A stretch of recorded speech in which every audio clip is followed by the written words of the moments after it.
মানুষ যতক্ষণ সুস্থ থাকে এবং যতক্ষণ কারোর কাজে লাগে ততক্ষণ পর্যন্ত আশেপাশে থাকা মানুষগুলোর আসল রূপগুলো সামনে আসে না।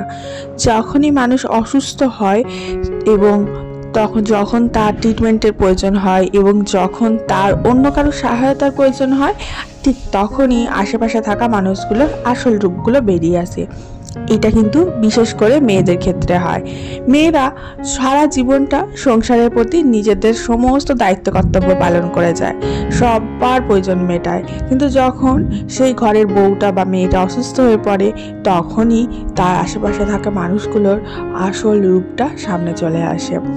সুতরাং তুমি যদি সুস্থ আছো, জানবে এর থেকে বড় সম্পদ তোমার কাছে আর কিছু নেই। Hello everyone, this is Ivy, welcome back to my channel. This is diaries. নতুন সকালে তোমাদের সকলকে ওয়ার্ম ওয়েলকাম জানাই। আজকে আমি ভীষণ খুশি, ভীষণ হ্যাপি, আর অনেকটা আমার কাজ আছে আজকে। তার কারণ হচ্ছে আমরা নেক্সট ডে বেরিয়ে যাচ্ছি চেন্নাইয়ের উদ্দেশ্যে। অ্যান্ড এইবারে আমরা সাউথ ইন্ডিয়াটা এক্সপ্লোর করতে চলেছি। সাউথ ইন্ডিয়া এমনি যেতে খুব ভালো লাগে, বা সাউথ ইন্ডিয়াতে গরমটা একটু বেশি, তাই একটু ঠান্ডা ওয়েদারে গেলেই ভালো হয়। এখন সাউথে যে ওয়েদারটা, সেটা আমাদের গরম লাগলেও সেটা কিন্তু ন্যাচারাল ওয়েদার ওখানকার, কারণ এই সময়টা সাউথ ঘোরার জন্য অ্যাপ্রোপ্রিয়েট। ন্যাচারালি ডিসেম্বর, জানুয়ারি অথবা নভেম্বর এই সিজনটা গেলে আরও বেশি ভালো হয়, কারণ তখন আমাদের এখানে যেহেতু শীত, তাই সাউথ ইন্ডিয়ায় সেই সময়টা নর্মাল গরম। কিন্তু যদি এপ্রিল মে পড়ে যায়, সেই সময়টা কিন্তু সাউথ ইন্ডিয়া ঘোরার জন্য একদমই ঠিক সময় নয়। তখন ওখানে প্রচণ্ড গরম, কোনো কিছুই ঘোরা যাবে না, শুধু এসিতে বসে থাকতে হবে। তো প্রথমেই আমি লেগে পড়েছি ফ্রিজ পরিষ্কার করতে। ফ্রিজটা আমি যেখানেই যাই আগে পুরোটা ফাঁকা করে, পুরোটা ক্লিন করে তারপরে যাই। আর ফ্রিজে সামান্য একটা টোটকা ব্যবহার করি, যার জন্য ফ্রিজে কোনো গন্ধ লাগে না। আমার ফ্রিজে অনেক জিনিস থাকে, ডিম, বিভিন্ন ধরনের ডাল, মটর, কলাই, গোবিন্দভোগ চাল, এই সমস্ত জিনিসগুলো আমি ফ্রিজে স্টোর করি, বাইরে স্টোর করি না। এই সমস্ত জিনিসগুলো ফ্রিজে রাখলে দীর্ঘদিন ভালো থাকে, তার জন্যই স্টোর করে রাখি।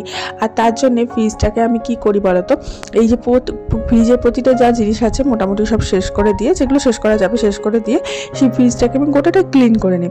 অ্যান্ড ক্লিন করার পর ফ্রিজটাকে একদম লো টেম্পারেচারে দিয়ে একদম ফ্রিজ করে দিই, ওপরে ডিপটাও তাই আর নিচেরটাও তাই, এবং তারপরে সেটাকে বন্ধ করি।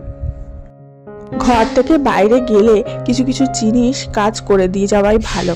যেমন কিছু জামা কাপড় যদি জমে সেগুলো কেচে তুলে দিয়ে যায়, কিছু আয়রনের কাজ থাকলে সেটা শেষ করে দিয়ে যায়, কিছু সেলাইয়ের কাজ থাকলে সেগুলো শেষ করে দিয়ে যায়, ফ্রিজ পরিষ্কার করে দিয়ে যায়, বাসনপত্রে যা থাকে সেটাতে একটা ভালো কাপড়, আমার যে কটনের ওড়না আছে আমি সেটা চাপা দিয়ে যায়, বেডের ওপরে একটা বড় বেড কভার চাপা দিয়ে যায়।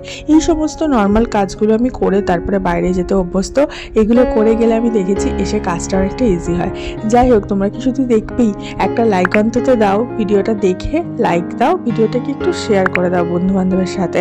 আর ভিডিওটা দেখে যদি একটু ভালো লেগে থাকে তাহলে চ্যানেলটা অবশ্যই সাবস্ক্রাইব করো। আর যখন সাবস্ক্রাইব করবে পাশে থাকা বেল আইকনটা কিন্তু ক্লিক করতে ভুলো না।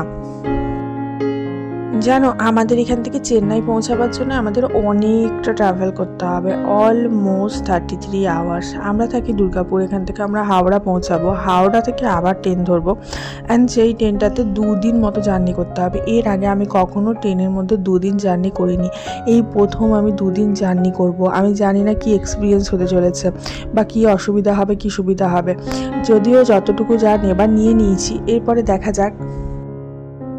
যাই হোক, ফ্রিজটা ক্লিন করার ক্ষেত্রে না আমি কোনো সলিউশন বানাই না। একটা ভিজে কাপড় নিই, আর কাপড়টা হচ্ছে প্যাডেড কাপড়, যেগুলো কিনতে পাওয়া যায় পার্টিকুলারলি ক্লিনিংয়ের কাজ করার জন্য, ওই কাপড় নিয়েছি। এটা আমি অনলাইন থেকে পারচেস করেছিলাম, খুব ভালো পরিষ্কার হয়ে যায়। আর তার মধ্যে জাস্ট ওটাকে ভিজিয়ে নিয়েছি, অ্যান্ড দেন ভালোভাবে সমস্ত কিছু পরিষ্কার করে নিলাম। সব থেকে ভালোভাবে ক্লিন করতে হয় ভেজিস বক্সটা, কারণ এই ভেজিস বক্সে কিছু কিছু টুকরো টাকা পড়ে থাকে সবজির শুকনো, এবং যেগুলো থেকে পরে কিন্তু সেগুলো ছাতা ধরে যেতে পারে আর কি, অনেকদিন যাবত পড়ে থাকার ফলে। আর যেটুকু পড়ে থাকে সেটুকু আমি কাউকে না কাউকে দিয়ে দিই, আর লঙ্কা আদা কোনো কিছুই কিন্তু ফেলে রাখি না। তো দেখো, মোটামুটি সব ক্লিন হয়ে গেল। এরপরের কাজ হচ্ছে, ফ্রিজটা যেহেতু অনেকদিন বন্ধ থাকবে, ব্লিচের ভেতর থেকে না একটা ধরনের গন্ধ উৎপন্ন হয়, নিজস্ব একটা গন্ধ ফ্রিজের ভেতরে, দেখবে নতুন ফ্রিজ কিনলেও সেই গন্ধটা পাওয়া যায়। তো যাতে ওই গন্ধটা না থাকে, বা ওই গন্ধটার ফলে ফ্রিজে রাখা যে জিনিসগুলো সেগুলো যাতে কোনো এফেক্ট না হয়, তার জন্য আমি একটা কাজ করি, ছোট্ট কাজ। সেটা হচ্ছে, আমি একটা লেবু নিয়ে এরকমভাবে 2 ভাগ করে নিই, লেবুটা একটা নষ্টই হয়, কিন্তু সেই লেবুটা ভীষণ কাজের লাগে। বেশ, লেবু তো এত কাজের জিনিস যে মরা মানুষকেও জ্যান্ত করে দিতে পারে, আমরা সবাই জানি। সব কিছুতে লেবু লাগে। তো এই যে একটা লেবু আমি ডিপ ফ্রিজে রেখে দেবো, হাফ আর হাফ নিচে রেখে দেবো। আর দেখতেই পাচ্ছ আমার ফ্রিজে পুরো স্টোর করা রয়েছে ডাল টাল সমস্ত কিছু, ডাল, ডালিয়া, ছাতু সমস্ত কিছু থাকে, গোবিন্দভোগ চাল। অ্যান্ড এটা হচ্ছে নিচের তাকে রেখে দেবো, মাঝখানটাতে। আর দেখতে পাচ্ছ নিচের পুরো ফাঁকা হয়ে গেছে, সেরকম কিছু নেই, জাস্ট কয়েকটা জিনিস রয়েছে, সে কটা আজকে শেষ করে দেবো, দেন আমরা কালকে বেরিয়ে যাচ্ছি। এই চকলেটগুলো নিয়ে যাব, তার জন্য এগুলো নিয়ে এসেছি। দেখো, এটা একটা বড় বাবলি চকলেট রয়েছে, আর এটা একটা কিটক্যাট রয়েছে। এগুলো আমরা ট্রাভেল করার সময় এরকম বড় তো বড় চকলেট নিয়ে আসা হাজব্যান্ড মশাই নিয়ে যায়, কারণ হুটহাট বাচ্চার খিদে পেয়ে যায়, বাচ্চা সমস্ত কিছু খেতে পারে না। এটা একটা চেরি প্যাকেট রয়েছে, তো বাচ্চার জন্য এগুলো নিয়ে যেতে হয়। তারপরে বিভিন্ন ধরনের বিস্কিট নিয়ে যাই, চকলেট দেওয়া বিস্কিট, তারপরে তোমার বারবান বিস্কুট, বিভিন্ন রকমের নিয়ে যাই, যেগুলো বাচ্চা খেতে পারে। কারণ সমস্ত খাবার বাচ্চার বাইরে দেওয়া যায় না। ট্রেনে যে 2 দিন যাবত আমরা ট্রেনে যাব প্রথমবার, তার জন্য আমাকে বেশি বেশি করে সমস্ত জিনিস নিয়ে যেতে হচ্ছে।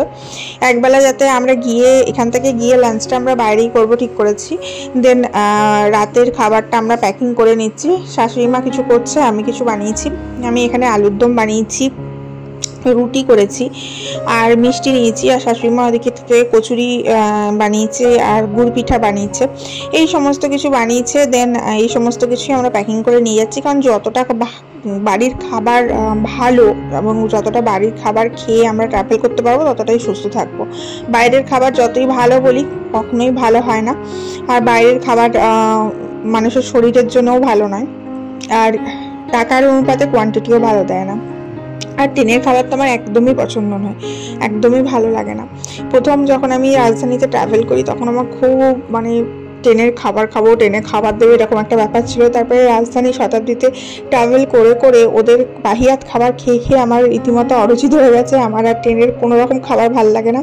মনে হয় যতটা ঘর থেকে প্যাকিং করে নিয়ে যেতে পারবো ততটা ভালো, কিন্তু অতটা তো নিয়ে যাওয়া যায় না, তার মধ্যে যতটা সম্ভব ততটা নিয়ে যাওয়ার চেষ্টা করছি। আর এদিক থেকে আজ সেরকম মুড়ি নিয়ে যাচ্ছি, চিড়ে ভাজা নিয়ে যাচ্ছে শাশুড়ি মা, ওই সমস্তগুলো খেয়ে নেবো। আর টুকটাক খাবার তো কিনেই নিয়েছি, বিস্কুট, তারপরে কেক, এই সমস্তগুলো। এদিকে আমার ঠাকুমা ফোন করেছিল, আমার ঠাকুমা খুব চিন্তা করে।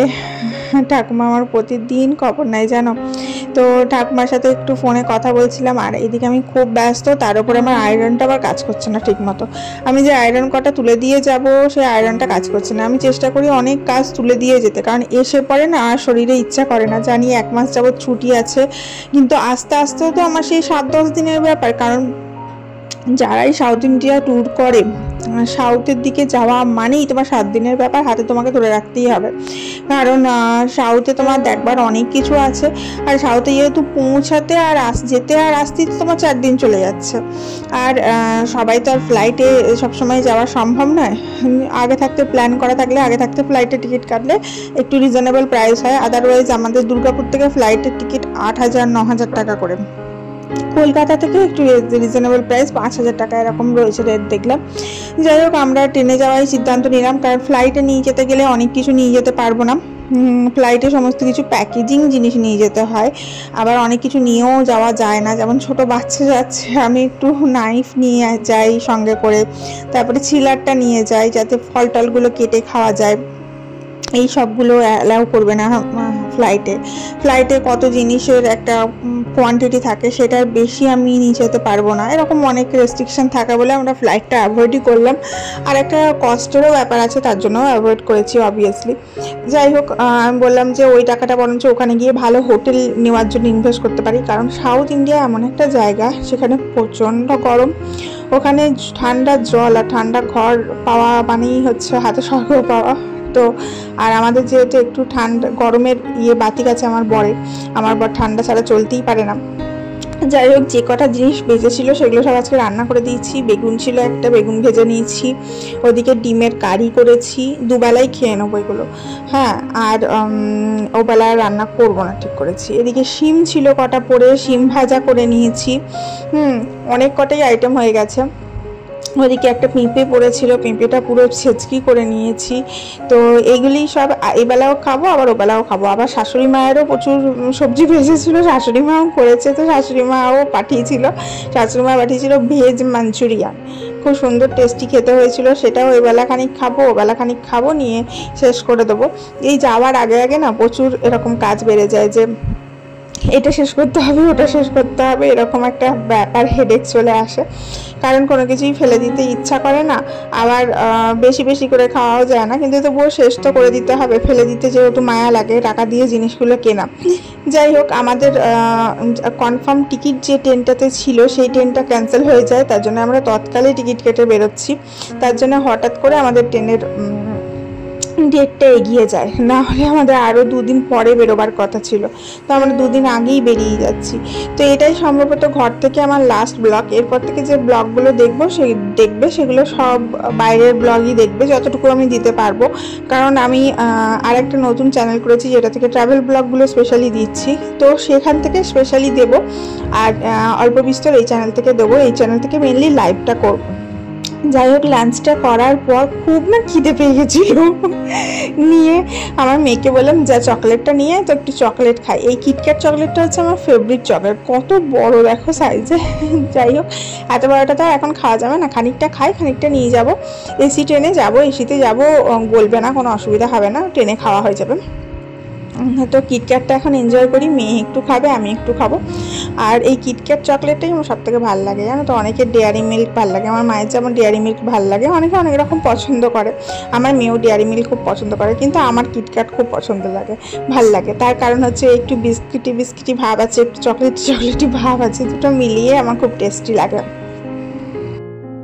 দেন আমি একটু শুয়েছিলাম, শুয়ে একটু মোবাইল স্ক্রল করলাম, একটু এডিটিং করলাম, একটু লাইভ করলাম। দেন আবার খিদে পেয়ে গেছিলো, তো রাতে সন্ধ্যের দিকে একটা পিৎজা অর্ডার করেছিল। সো রাতে ঠিক নয়, সন্ধ্যের দিকে পিৎজা আর চিকেন ফ্রাইড মোমো অর্ডার করেছিল।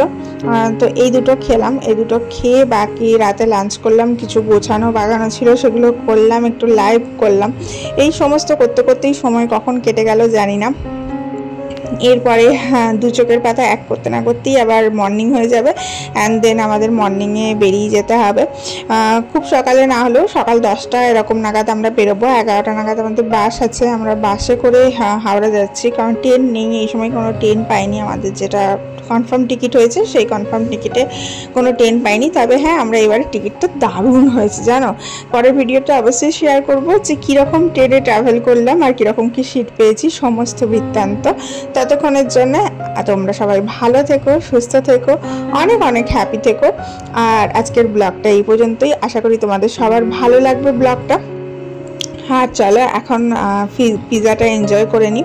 পিৎজা আমি আগে খুব একটা পছন্দ করতাম না খেতে, বাট এখন আমার মোটামুটি ভালোই লাগে, খারাপ লাগে না। মেয়ের চক্করে পরে খেতে অভ্যস্ত হয়ে গেছে, যেমন বলে আর কি।